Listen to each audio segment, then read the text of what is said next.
Greetings, salutations. Hey there. What's up, brother? Oh man.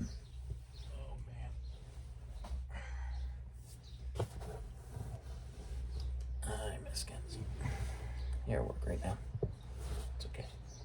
Wait, look at that. That's cool.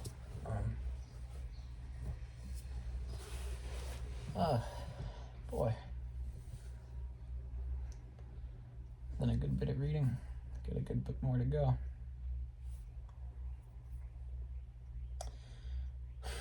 I'm not even gonna do a bit.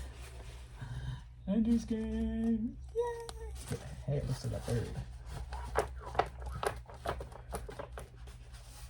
Bro, this book is so messed up.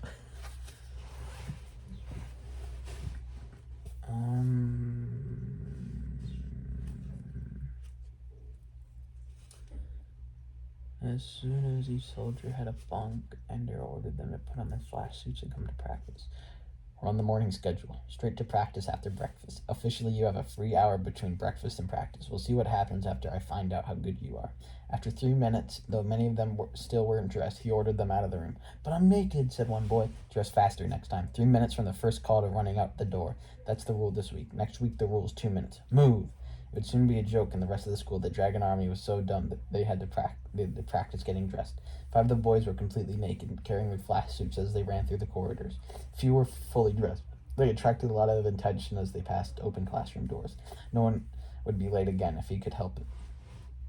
In the corridors leading to the battle room, Ender made them run back and forth in the halls fast, so they were sweating a little, while the naked ones got dressed. Then he led them to the upper door, the one that opened into the middle of the battle room, just like the doors in the actual games. Then he made them jump up and use the ceiling handholds to hold themselves into the room. Assemble on the far wall, he said, as if you were going for the enemy's gate. They revealed themselves as they jumped, 4 at a time, through the door. Almost none of them knew how to establish a direct line to the target. And when they reached the far wall, few of the new ones had any idea how to catch or even control their rebounds. The last one out was a small kid, obviously underage. There's no way he was going to reach the ceiling handhold. You can use a side handhold if you want, Ender said. Go suck on it, said the boy. He took a flying leap, touched the ceiling handhold with a fingertip, and hauled her through the door with no control at all, spinning in 3 directions at once. Ender tried to decide whether to like the little kid for refusing to take a concession or to be annoyed at his insubordinate attitude. They finally got themselves together along the wall. Ender noticed that, without exception, that they lined up along with their heads still in the direction they'd been up in the corridor. So Ender deliberately took hold of what they were treating as the floor and dangled from it upside down. Why are you upside down, soldier? He demanded. Some of them started to turn the other way. Attention! They held still. I said, why are you upside down? No one answered. They didn't know what he expected. I said, why does every one of you have his feet in the air and his head toward the ground? Finally, one of them spoke. Sir, this is the direction you're coming in out of the door. Well, what difference is that supposed to make? What difference does it make when what gravity was back in the corridor? Are we going to fight in the corridor? Is any gravity here? No, sir. From now on, you forget about gravity before you go through that door. That old gravity is gone, erased. Understand me? Whatever your gravity is when you get to the door, remember, the enemy's gate is down. Your feet are toward the enemy. Up is toward your own gate. North is that way. South is that way. East is that way. West is what way? They pointed. That is what I expected. The only process you've mastered is the process of elimination, and the only reason you've mastered it, that is because you can do it in the toilet. What was the circus I saw here? Did you call that forming up? Did you call that flying? Now everyone launch and form up on the ceiling. Right now. Move. As Ender expected, a good number of them instinctively launched, not toward the wall with the door on it, but toward the wall that Ender had called north. That direction had been up when they were in the corridor, and they quickly realized their mistake, but too late. They had to wait to change things until they rebounded off the north wall.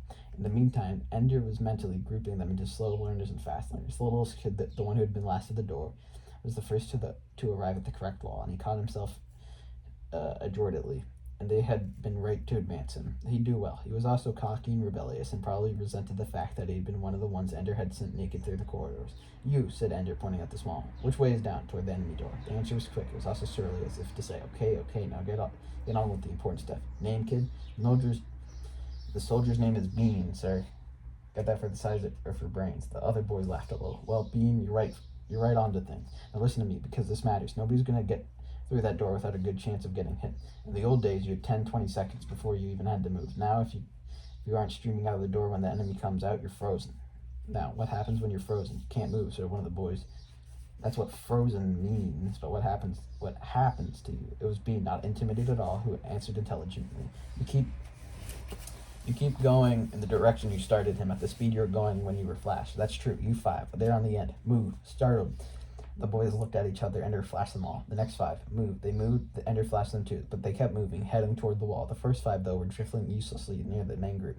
Look at these so-called soldiers, Ender said. Their commander ordered them to move, and now look at them. Not only are they frozen, they're frozen right there, where they can get in the way, while the others, because they moved when they were ordered, are frozen down there, plugging up enemy lanes, blocking the enemy vision. I imagine that about 5 of you understood the point of this. And no doubt Bean is one of them. Right, Bean? He didn't answer at first. Ender looked at him and until he said, right, sir. Then what is the point? When you ordered me to move fast. When you are ordered to move fast, so you get iced, you'll bounce around instead of getting in the way of your own army's operations. Excellent. At least I have one soldier who can figure things out. Ender could see resentment growing in the way soldiers shifted their weight and glanced at each other. The way they avoided looking at Bean. Why am I doing this? Why does this have to do with being a good commander? Making one boy target all of the others. Making one boy the target of all the others. Just because they did it to me. Why should I do it to him? Ender wanted to undo his taunting of the boy. Wanted to tell the others that the little one needed their help and friendship more than anyone else. But of course Ender couldn't do that. Not on the first day. On the first day, even his mistakes had to look like part of a brilliant plan. Ender hooked himself near the wall and pulled one of the boys away from the others. Keep your body straight, said Ender. He rotated the boy in midair so his feet pointed toward the other. When the boy kept moving his body, Ender flashed him. The others laughed. How much of his body could you shoot? Ender asked a boy directly under the frozen soldier's feet. Mostly all like in his feet. Ender turned to the boy next to him. What about you? I can see his body. And you? A boy a little farther down the wall answered, all of him. Feet aren't very big, not much protection. Ender pushed the frozen soldier out of the way. Then he doubled his legs under him, as if he were kneeling mid-air, and flashed his own legs. Immediately, the legs of his suit went rigid, holding them in that position. Ender twisted himself in the air so that he knelt above the other boys. What do you see? He asked.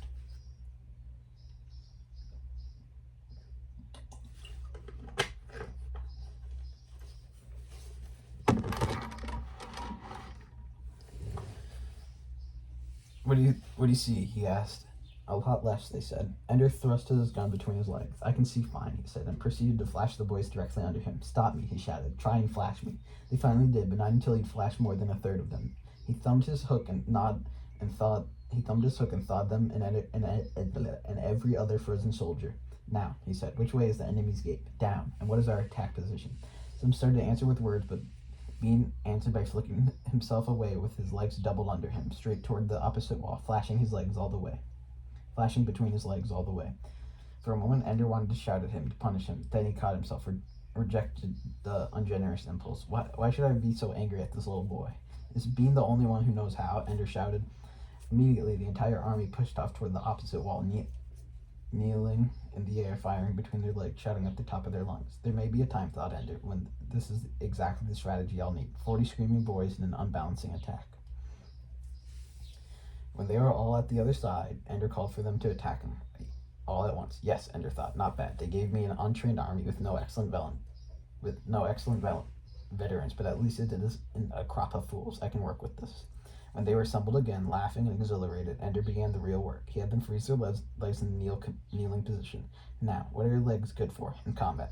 Nothing, some boys. Bean doesn't think so, said Ender. They're the best way to push off walls. Right, Ender said. The other boys started to complain that pushing off walls was movement, not combat. There is no combat without movement, Ender said. They fell silent and hated Bean a little more. Now, with your legs frozen like this, can you push off walls? No one dared answer, for they feared they'd be wrong. Bean, asked Ender. I've never tried it, but maybe if you face the wall and doubled over at the waist. Right, but wrong. Watch me. My back's to the wall, legs are frozen. Since I'm kneeling, my feet are against the wall. Usually, when you push off, you have to push downward so you string out your body behind you like a string bean, right? Laughter.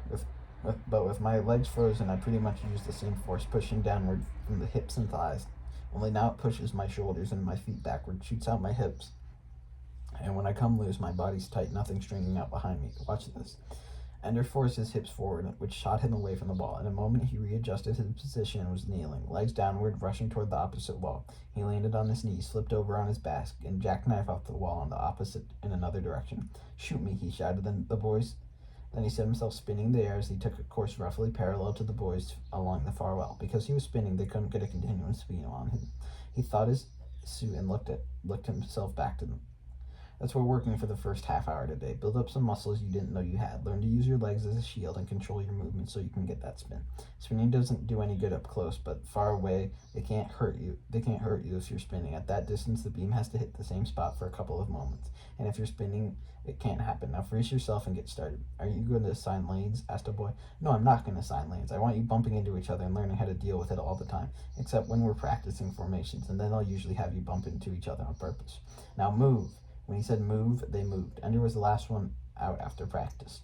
Then he stayed to help some of the slower ones improve on technique. They had good teachers, but the inexperienced soldiers fresh out of the launch groups were completely helpless when it came to doing 2 or 3 things at the same time. It was fine to practice jackknifing with frozen legs. They had no trouble maneuvering in midair, but to launch in one direction, fire in another, spin twice, rebound with a jackknife off a wall, and come out firing, facing the right direction, that was way beyond them. Drill, drill, drill. That was all Ender would be able to do with them for a while. Strategies and formations were nice, but they were nothing if the soldiers didn't know how to handle themselves in battle. He had to get his army ready now.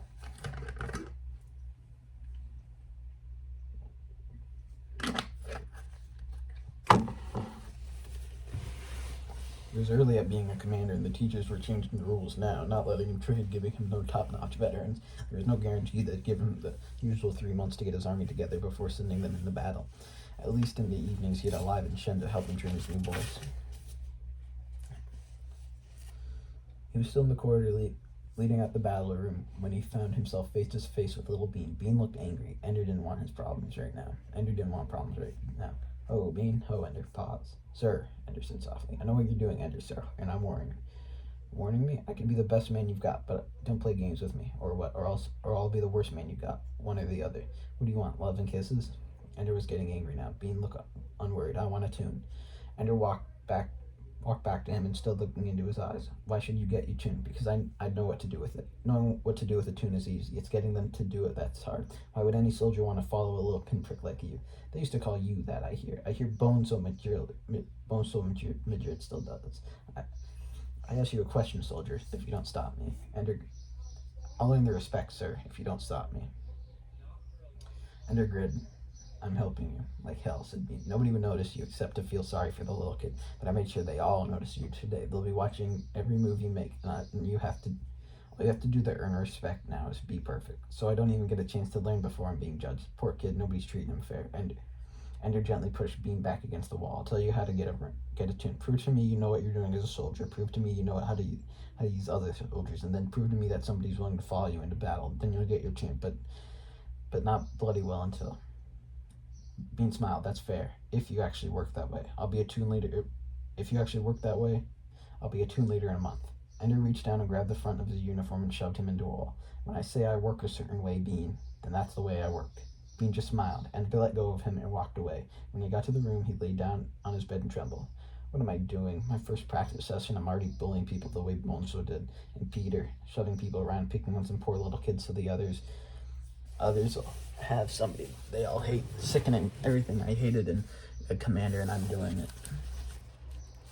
Personally, I actually think he's not being that bad to Bean. He's telling him, boy, listen. Is it some law of human nature that you've inevitably become whatever your first commander was? I can quit now, if that's so. Over and over, he thought of the things he did and said in his first practice with his new army. Why couldn't he talk like the way he always did in his evening practice group? No authority except excellence.